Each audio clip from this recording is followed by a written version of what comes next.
नामदेव शास्त्रींकडून धनंजय मुंडेंची थेट पाठराखण, गुन्हेगारी पार्श्वभूमी नसताना धनंजय मुंडेंना जाणून बुजून गुन्हेगार ठरवलं जातंय असा आरोप भगवान गड त्यांच्या पाठीशी असल्याचंही केलं स्पष्ट. धनंजय मुंडे खंडणी गोळा करणारे नेते नाहीत. 53 दिवसांपासून मुंडेंची मीडिया ट्रायल, नामदेव शास्त्रींचं वक्तव्य, राजकीय स्वार्थासाठी जातीय तेढ निर्माण होत असल्याचंही वक्तव्य. आरोप सहन होत नसल्यामुळे धनंजय मुंडेंची प्रकृती बिघडली, त्यांना सलाईन लावण्यात आल्याचीही नामदेव शास्त्रींची माहिती. तर जाणीवपूर्वक धनंजय मुंडेंना त्रास दिला जातोय असंही त्यांचं म्हणणं.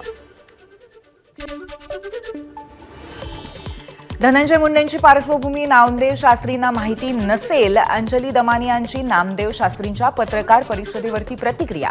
तर नामदेव शास्त्रींनी पत्रकार परिषद घ्यायला नको होती, दमानियांचं वक्तव्य.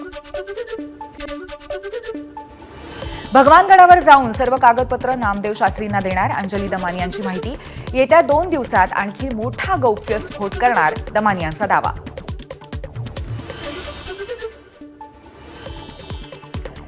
भास्कर केंद्रे हे पोलीस गेल्या 15 वर्षापासून परळीत. त्यांच्याकडे 15 जेसीबी, 100 राखेचे टिप्पर्स आणि तेथील मटका व्यावसायिकांबरोबर त्यांची भागीदारी, सुरेश धस यांचा आरोप. भास्कर केंद्रेंकडून स्वतःवरच्या आरोपांचं खंडन. सदावर्तेंसोबत बोलतानाची केंद्रेंची ऑडिओ क्लिप व्हायरल. आपल्याकडे जेसीबी काय, साधं टायरही नसल्याचं केंद्रेंकडून स्पष्ट. एबीपी माझा ऑडिओ क्लिपची पुष्टी करत नाही. आज संतोष देशमुख हत्याकांडातील मुख्य आरोपी सुदर्शन घुलेची पोलीस कस्टडी संपणार. सुदर्शन घुलेच्या बीडच्या विशेष न्यायालयामध्ये त्याला हजर केलं जाईल. पुढच्या सुनावणीनंतर पोलीस कोठडीबाबत निर्णय होईल.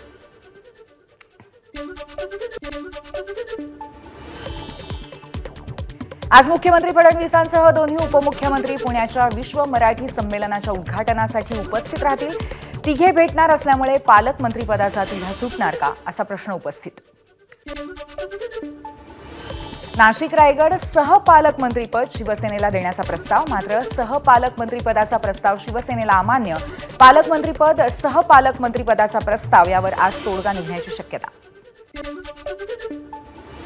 आमदार महेंद्र थोरवेंच्या विजयाच्या विरोधात अपक्ष पराभूत उमेदवार सुधाकर घारेंनी दाखल केलेली याचिका मुंबई उच्च न्यायालयाने स्वीकारली. थोरवेंनी चुकीच्या आणि भ्रष्ट पद्धतीने निवडणूक जिंकल्याचा आरोप.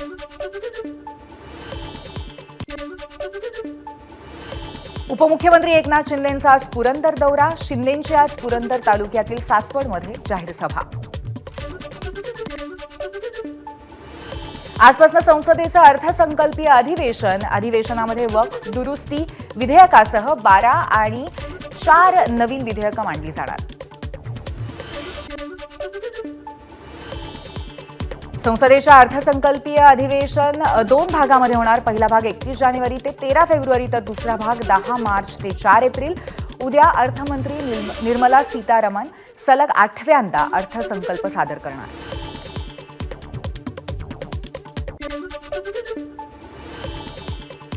आज संयुक्त अधिवेशनामध्ये राष्ट्रपतींचं अभिभाषण.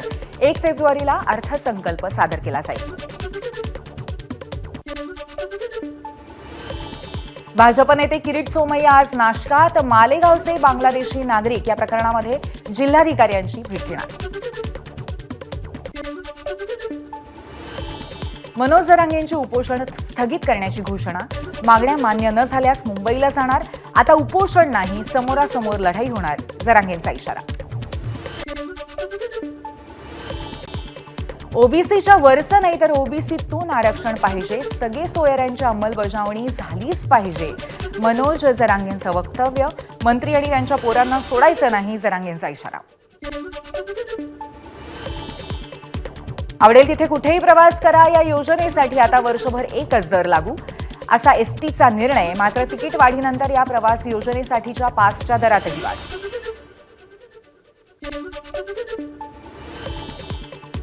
भाडेवाढ आणि यूपीआयमुळे एसटीची कमाई वाढली. तिकीट खरेदीसाठी प्रवाशांकडून यूपीआयच्या वापरात दुपटीने वाढ. 8 दिवसात एसटीला 8 कोटींचं उत्पन्न. कल्याण शिळफाटा रस्ता 5 ते 10 फेब्रुवारी दरम्यान 5 दिवस बंद राहणार. पलावा जंक्शनजवळ निळजे रोड रेल्वे उड्डाणपुलाचं काम केलं जाणार. पलावा जंक्शनकडे येणारी सर्व प्रकारची वाहतूक बंद. नवी मुंबईतल्या खारघर ते पेंढर मेट्रोच्या फेऱ्या आणि गती वाढणार. प्रवाशांना दिलासा.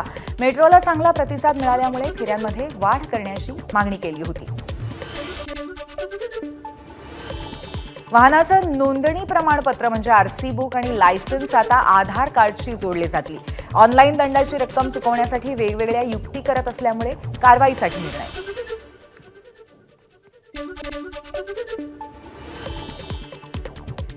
अनामत रक्कम भरून पसंतीचं घर निवडण्यासाठी सिडकोकडनं आज शेवटची संधी. आतापर्यंत 17,000 ग्राहकांनी भरली अनामत रक्कम, तर पसंतीचं घर निवडूनही 13,000 अर्जदारांनी अद्याप अनामत रक्कम न भरल्याची माहिती. औषध पुरवठा पुन्हा बंद करण्याचा कंत्राटदारांचा मुंबई महानगरपालिकेला इशारा. थकबाकीबाबत दिलेला अल्टिमेटम संपला तरी आतापर्यंत केवळ 5 ते 10% थकबाकी महापालिकेने भरल्यामुळे दिला इशारा. दारूच्या बाटल्यानंतर कॅन्सरच्या धोक्याचा इशारा देणारे संदेश छापण्याची पुण्यातील तरुणाची मागणी. उच्च न्यायालयाकडनं त्याची दखल घेत केंद्र आणि राज्य सरकारला नोटीस. भूमिका स्पष्ट करण्याचे आदेश. जीबीएस आजाराच्या पार्श्वभूमीवर वाशिम जिल्हा सामान्य रुग्णालय ऍक्शन मोडवर जीबीएस वॉर्ड तयार करणार.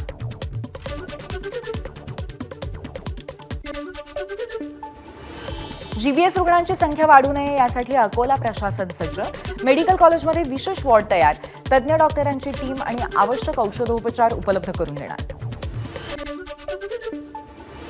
सोयाबीन खरेदीची मुदत वाढवली असून कोटाही वाढवलाय. पालकमंत्री शिवेंद्रसिंहराजे भोसले यांची माहिती. सोयाबीन खरेदीला 6 फेब्रुवारीपर्यंत मुदतवाढ. नागपुरामध्ये सोयाबीनला 4,892चा हमीभाव असताना मिळतोय फक्त 4,000 रुपये प्रति क्विंटल दर. शेतमालाला योग्य दर मिळत नसल्यामुळे शेतकरी अडचणीत. सोमवारपासून उत्तर महाराष्ट्रात हलक्या पावसाच्या सरींची शक्यता, तर राज्यामध्ये पुढील आठवडा ढगाळ वातावरणात राहील. हवामान विभागाचा अंदाज.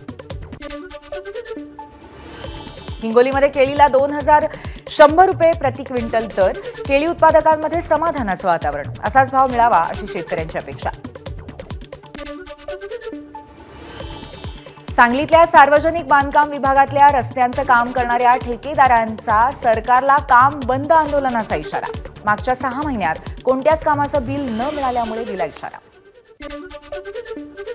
चेंबूरमध्ये मेट्रो पिलरचा काही भाग रहिवासी इमारतीवरती कोसळला. चेंबूरच्या सुमन नगर मधली घटना. वडाळ्याकडे जाणाऱ्या मेट्रोचं काम सुरू असलेल्या ठिकाणाची घटना. चॉकलेटचं आमिष दाखवून 3 वर्षाच्या मुलीचं अपहरण. मुंबईतल्या वरळी पोलीस ठाण्याच्या हद्दीतली घटना. 24 तासाच्या आत आरोपीच्या मुसक्या आवळल्या गेल्या. दिल्ली विधानसभेसाठी प्रचार शिगेला. आज द्वारकामध्ये पंतप्रधान मोदींची सभा. काँग्रेसच्या प्रियांका गांधींची नांगलोईमध्ये, तर राहुल गांधींची मुस्तफाबाद आणि मादीपूरमध्ये सभा.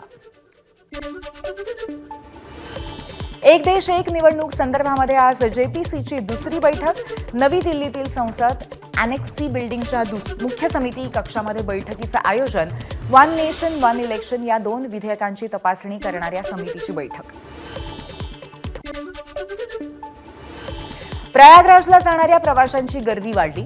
मुंबईहून प्रयागराजला विमानाने जायचं असल्यास तब्बल 22,000 रुपये मोजावे लागणार. यामध्ये इंडिगो एअर, एअर इंडिया आणि आकाश एअर यांचा समावेश. भारत इंग्लंड यांच्यात 5 T20 सामन्याच्या मालिकेमध्ये चौथा सामना आज पुण्यात. आज सामना जिंकून भारताला मालिका जिंकण्याची संधी.